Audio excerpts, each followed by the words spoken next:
البدع والأهواء، أهل البدع العقائدية وأهل البدع السياسية. نقول بيننا وبينكم السلف، بيننا وبينكم الكتب، كان فيقول البدع بيننا وبينكم. الحمد لله رب العالمين، والصلاة والسلام على المبعوث رحمة للعالمين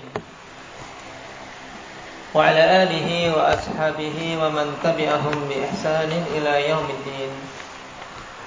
أما بعد، bihamdillah azza wa jalla, kita telah menyelesaikan pasal yang pertama alhamdulillah dalam kitab Tauhid wal Aqidah, dan berhubungan dengan maratibuddin. Baik, kita masuk pada pasal 6 khusus tentang permasalahan al-imanu billah.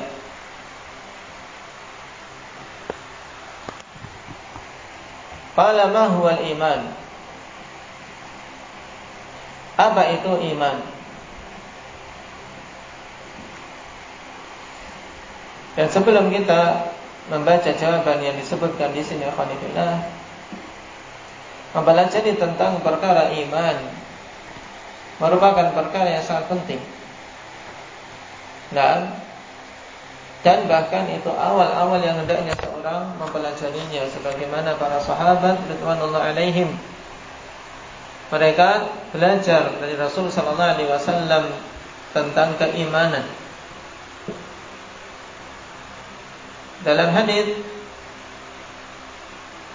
Jundub bin Abdillah radhiyallahu anhu, beliau mengatakan, kunna ma'a Rasulillah sallallahu alaihi wasallam wa nahnu fityatun hazawira fata'allamna al-iman qabla an nata'allama al-Qur'an thumma ta'allamna al-Qur'an fazdadna bihi imana.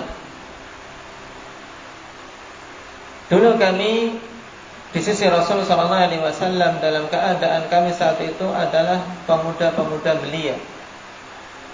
Kemudian kami mempelajari iman sebelum kami mempelajari Al-Quran, karena iman fondasi. Kemudian setelah itu kami mempelajari Al-Quran, maka bertambahlah keimanan kami. Kenapa? Karena fondasinya sudah bagus. Ketika mendapatkan pengokohan dengan Al-Quran, maka akan terus-menerus bertambah keimanan.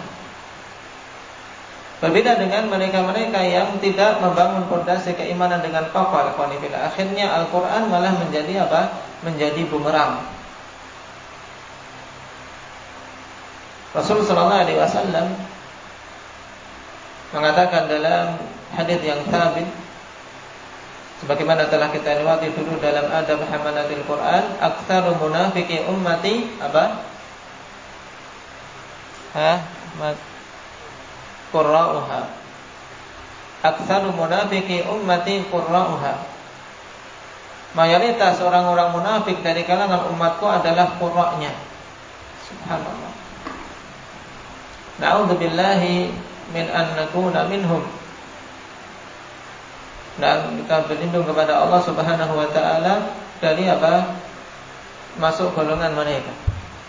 Kenapa sampai seperti ini? Padahal Al-Quran harusnya menjadikan seorang itu dekat dengan Allah, bertambah keimanan, menjadi orang-orang yang ikhlas, karena fondasi tidak kokoh.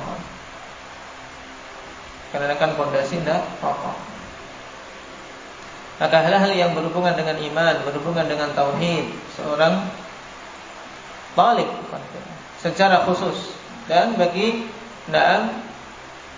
ahli sunnah dan juga kaum muslimin secara umum untuk betul-betul memberikan perhatian penuh.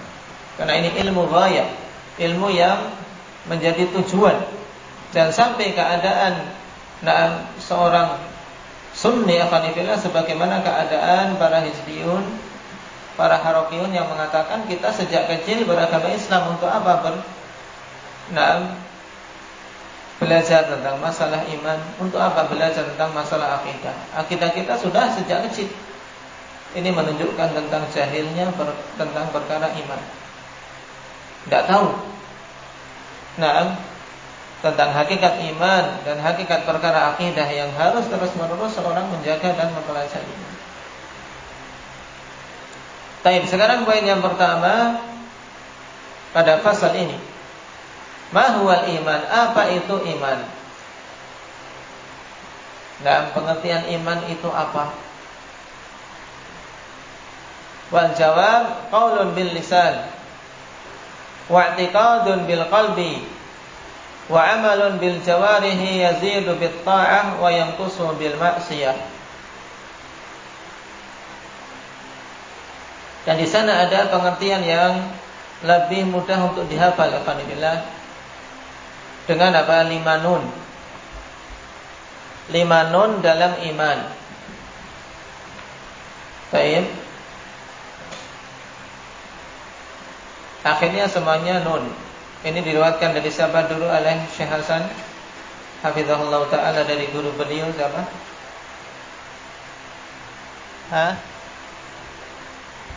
Nah, 5 nun dalam iman.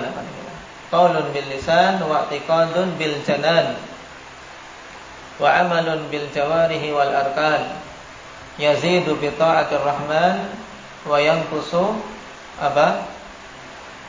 Bi ta'ati syaitan. Semuanya nun sehingga mudah dihafal. Walaupun intinya sama. Bahwasanya iman adalah perkataan dengan lisan dan keyakinan dengan hati serta amalan dengan jawarih, yaitu anggota badan.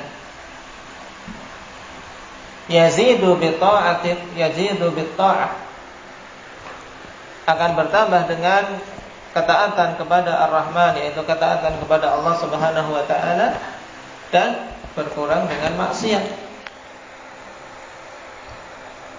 Ini inti keyakinan ahli sunnati wal jamaah dalam permasalahan iman. Yang perlu diketahui bahwasanya masalah ini termasuk masalah awal yang beberapa kelompok tergelincir. Padahal kalau kita perhatikan mudah. Tapi kenapa kok kelompok-kelompok pertama yang tersesat, tergelincir dalam permasalahan pengertian iman? Dan seperti orang-orang Khawarij, mereka tergelincir dalam masalah ini. Orang-orang Murji'ah tergelincir dalam masalah ini. Baik, Mu'tazilah juga tergelincir dalam masalah ini.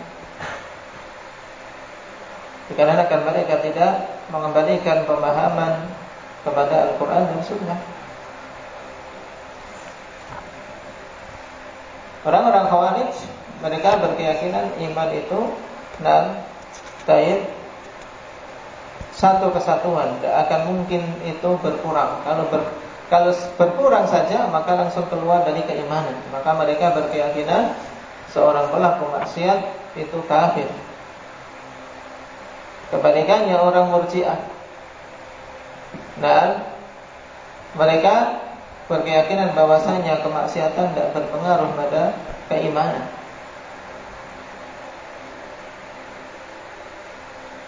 Kenapa? Karena mereka berkeyakinan amalan itu tidak masuk dalam kategori iman. Dilihat. Ternyata pengertian yang singkat ini adalah apa? Adalah zubdah, adalah inti yang digali dari dalil Al-Quran, maka hendaknya dipegang erat-erat. Padanya keselamatan tentang permasalahan iman tersebut. Baik, dalilnya apa sekarang? Wa dalilu qauluhu ta'ala wa 'ala Allahi fatawakkalu in kuntum mu'minin. Hanya kepada Allah lah kalian bertawakal apabila kalian itu orang-orang yang beriman. Baik. Sisi pendalilannya mana ikhwanillah? Di sini tawakal adalah amalan hati. Tawakal adalah amalan hati, dan dikatakan bahwasanya apabila kalian itu beriman maka harus ada tawakal.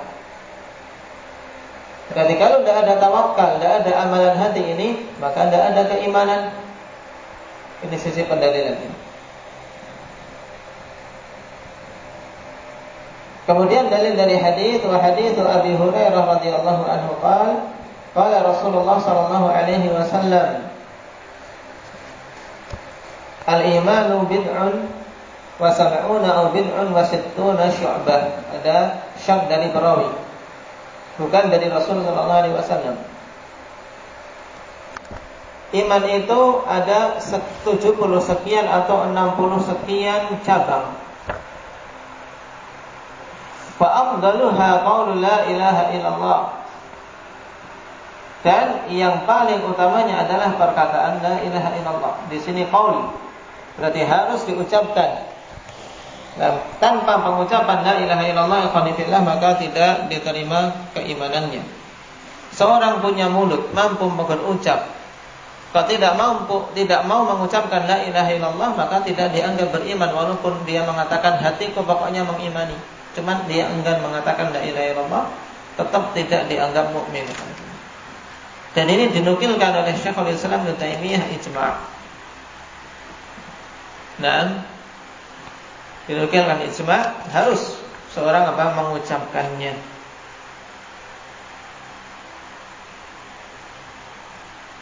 Beliau mengatakan,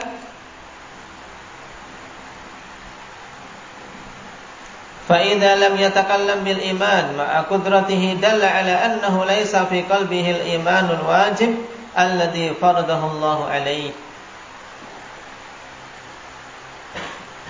Ini perkataan dari Imam As-Safarini rahimahullah ta'ala, mirip dengan apa yang dikatakan Syekhul Islam Ibnu Taimiyah. Apabila dia tidak mau mengucapkan keimanan, yaitu kalimat tauhid, bersamaan dengan kemampuan dia, ini menunjukkan pada hatinya itu tidak ada keimanan yang wajib. Dan yang Allah Subhanahu wa ta'ala haruskan, berarti harus ada qaul bil lisan, diucapkan dengan lisan. Maka ini adalah yang paling utamanya, fa afdaluha qaulu la ilaha illallah. Kemudian wa adnaha imatatul adza 'anil thariq, dan yang paling rendahnya dari cabang-cabang keimanan adalah menyingkirkan gangguan dari jalan. Dan menyingkirkan gangguan dari jalan ikhwanifillah adalah amalan anggota badan, gerak tubuhnya. Ini juga masuk kategori iman. Menunjukkan apa? Iman ya amalun bil jawarih. Kemudian wal haya'u syu'batun minal iman, dan sifat malu itu termasuk cabang di antara cabang-cabang keimanan. Dan sifat malu amalan hati. Nah, al-haya' ikhwanifillah amalan hati, menunjukkan harus ada dalam hatinya amalan yang menunjukkan keimanan. Ini sisi pendalilan dari hadis yang masyhur dari Abi Hurairah muttafaqun alaih. Kemudian dalil yang ketiga, an Abi Hurairah radhiyallahu anhu qala, su'ila an-nabiy sallallahu alaihi wasallam ayyul a'mali afdal. Nabi sallallahu alaihi wasallam ditanya, amalan apa yang paling utama? Beliau mengatakan, imanun billahi wa rasulih, beriman kepada Allah Subhanahu wa taala dan rasulnya. Qila thumma madza? Kemudian dikatakan, thumma madza? Kemudian apa setelah itu? Baik. Qala jihadun fi sabilillah, jihad fi sabilillah. Qila thumma madza? Kemudian apa? Qala hajjun mabrur, haji yang mabrur. Nah, haji yang diterima oleh Allah Subhanahu wa taala, karena terpenuhi padanya kebaikan-kebaikan dan terjauhkan dari keburukan-keburukan. Inti pendalilan dari hadis yang ketiga, Rasul sallallahu alaihi wasallam kategorikan iman sebagai amalan. Ketika ditanya ayul a'mali afdal, qala imanun billahi wa rasulih. Menunjukkan keharusan adanya amal dalam iman. Makanya Imam Asy-Syafi'i qanifillah menukilkan ijma' bahwasanya ketiga unsur tadi, yaitu apa? Lisan, hati, dan amalan zahir ini harus ada dalam iman. Maka penukilan ijma' ini ditambahkan sehingga terkumpul pada dalil-dalil ini Al-Quran dan As-Sunnah serta ijma'. Qala Syafi'i rahimahullah, wa kana al-ijma'u minas sahabati wat tabi'ina min ba'dihim mimman adraknahum. Wa kana al-ijma'u minas sahabati wat tabi'in min ba'dihim. Dan adalah ijma' dari kalangan para sahabat dan tabi'in setelah mereka. Mimman adraknahum, dari orang-orang yang kami mendapati mereka. Annal imana qaulun wa amalun wa niyyah, bahwasanya iman itu perkataan dan amalan serta niat. Maksudnya amalan hati di sini. I'tiqad bil qalb. Qaulun wa amalun wa niyyah. La yujzi'u wahidun minats thalathati bil akhar. Tidak sah salah satu dari ketiga hal tersebut ikhwani fillah kecuali dengan yang lainnya. Yaitu harus apa? Ketiga-tiganya terkumpul. Qaulun wa amalun wa niyyah.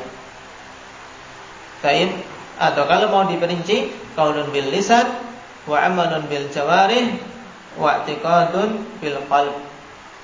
Ini tiga unsur yang tidak akan sah suatu keimanan kecuali harus terkumpul. Disebutkan oleh Imam Al-Lalikai rahimahullah ta'ala dalam syarah Ushul I'tiqad Ahli Sunnah. Baik. Dan pengertian tentang iman ini khanifillah dipegang erat-erat. Karena sebagaimana diisyaratkan tadi, ini hal yang diperselisihkan sejak awal. Bahkan Al-Hafidz Ibnu Rajab ikhwanifillah menegaskan wal ikhtilaf fi musammayatiha awwalu ikhtilafin waqa'a fi hadhihi al-ummah. Perselisihan tentang apa penamaan-penamaan ini, tentang iman, kufur dan nifaq. Iman itu bagaimana sebenarnya? Kemudian yang keluar dari keimanan itu bagaimana? Ini adalah awal ikhtilaf yang terjadi di umat ini. Khilaf orang-orang Khawarij menyelisih para sahabat. Demikian pula orang-orang Mu'tazilah, sehingga muncul istilah manzilah bainal manzilatain, ya asal usulnya perselisihan dalam memahami masalah iman. Baik. Maka pembahasan yang dikasih ini diingat-ingat, dihafal pengertiannya dan dalil-dalilnya. Barakallahu fiikum.